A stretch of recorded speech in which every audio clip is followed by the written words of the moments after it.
Hi and welcome back. I'm so happy you're here. Today I'm going to be talking to you about another topic that you always hear me talking about, raising your joy and feeling good in your body. Because when you lower your cortisol levels and your stress levels, your happier hormones, dopamine, serotonin, melatonin really help your cells feel better, and it gets your body into a parasympathetic nervous system. So as you can see, we've gone through all these modules so far, and we're working on the week 7, our stress module. So I actually have a lot of actionable steps for you here to do in your workbook. And I just wanted to tell you how amazing you're doing. And I'm really proud of you, your successes. And I hope that you're giving yourself permission to really be proud of yourself as well. So let's get into it, to be mindful of your time too. So the actionable steps for stress management and more healthy happiness. Welcome to approximately day 43. So almost a 6-week mark. So you're doing amazing things, and meal by meal, day by day, week by week, and month by month, you're taking the necessary steps to create a rewarding and fulfilling life. And one of the most important aspects of this is stress management. We've all encountered times where it seems so overwhelming. And this module and these exercises are going to provide you with actionable steps to mitigate stress management effectively. Please watch the stress management video that you're doing right now, which is amazing. See, that first checkbox is done, almost done. And then you want to complete the shifting any area of your life below. And it's also on the next worksheet as well. And then I'm going to be providing you with actionable steps to mitigate stress. So every time we're encounter stress and it can seem overwhelming, this module and exercises are going to provide you with the framework to give you steps how to provide you with positive habits and less triggers. So when you have triggers, they don't stay so long, and you have the tools to get yourself back up faster and feel better faster. So this helps you mitigate stress and manage it effectively.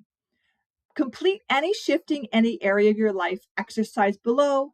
Complete the make your space for happiness exercise below, and make your happy box. And that just means there's 5 questions below that if you want to shift any area of your life, you want to sort of reduce some reflection and carve out this time for these videos and your workbook, even 30 minutes every evening or every morning, whatever time works best for you. So so shifting any area of your life, you want to ask, how is it now in the present moment? How would you rather it be in the future? And what can actually be done about it? Is this something that can be fixed, or is it not even sort of worth your time? Like, is it something that really you're putting energy into, but you don't really need to, or it can be shelved for later? So you want to sort of see what you're willing to do about it. There's always ways you can fix something or change something or make it better. There's always ways to figure it out, isn't there? And most importantly, what will you do about it? And who will you be in the next, just to say small mini goals, in the next 24 hours, week, How will you be in the next year or 3 years? You could even go further with that if you wanted to, on another piece of paper. So make space for happiness and stop doing what will you want to stop doing. These are just some examples. I'm not saying you're doing that, but you could put this on your sort of list of just some reflection ideas to prompt that for you. So you're sort of doing like a brain sort of dump when you're writing, and it's getting it out of your nervous system and out of your brain, so you can focus on other things that you want to put your energy into and you love doing.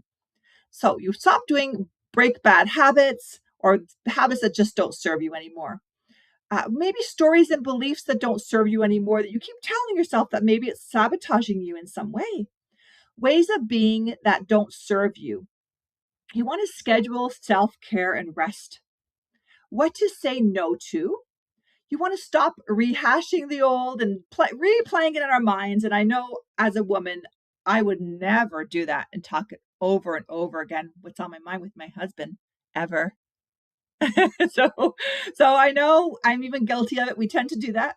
especially when we're about to go to bed. Sometimes our brains relax and we're like, oh, remember this? So don't do that. Stop that. Stop that right now. So let's let go and forgive. Clean the emotional messes that you've left behind. They're just dragging. You don't want them anymore. What no longer matters and what to delegate off your plate.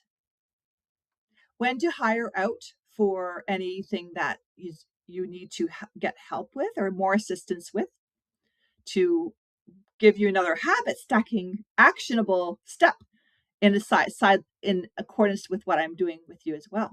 So is there any energy suckers that like take your time? Maybe a binge watching series on TV. So things like that. So, just be mindful, and then you want to replace it with a different habit. And maybe relationships that don't serve you anymore. Maybe there's like a friend, or maybe there's like someone that, you just are sort of not really serving you. And it's okay to take, even just communicate with the person, have little breaks, or you just have to decide that for yourself. And actions you will commit to taking more, that are taking up, actions that you're going to commit to taking, you want to take the action and make space for happiness, for joy, and make your happy box. And this includes, or you can label it how you'd like. You can label it as your, positive affirmations. You can label it as your habits, positive actions. You can label it as imperfect actions as well. They're very positive. And this takes the pressure off you as well. And then you can see it and see how far you've come. So this includes an item for each of your 5 main senses. It's something to do with somatic healing. So you use your eyes, ears, your taste, your sight, your hearing, and your feeling. So it's smell, taste, touch, and hearing. And then you make a home kit and a car travel kit. So you bring it with you wherever you go. And I always bring my food, my meals with me. And if I need a snack, I have my nuts and my seeds and my apple all the time, or my vegetables. So your kit could also include orange essential oil, which is very uplifting, or lemon is really energizing. And it really cleanses and purifies the air as well. Makes you feel good. Maybe you want a picture of your family or your kids, or your aunt, your dog, or your cat, right? Or your pet. Maybe you want some cool like beads to play with, just like fidget sort of spinners or something in your hands that like you can use Play-Doh, or some marbles are quite fun too. Cinnamon or herbal tea is quite lovely, and it calms down the nervous system. It helps with digestion. And so does fennel or ginger tea as well. So just things that really make you feel good. Maybe you have a CD or a playlist on your Spotify or on your phone that you want to always like put at the top, pin it up and have it at the top of your playlist so you can play it in the car. Something relaxing, something uplifting. So it's really just getting organized in your own self-care kit of your stress module of what you need to help yourself feel better. And I'm really, really cheering you on every step of the way. I'm really proud of you. And I really look forward to, how many times did I say really? No, I guess I like that word. So were you counting? So I'm very proud of you. And I look forward to talking to you soon. Have a really good day. Bye for now.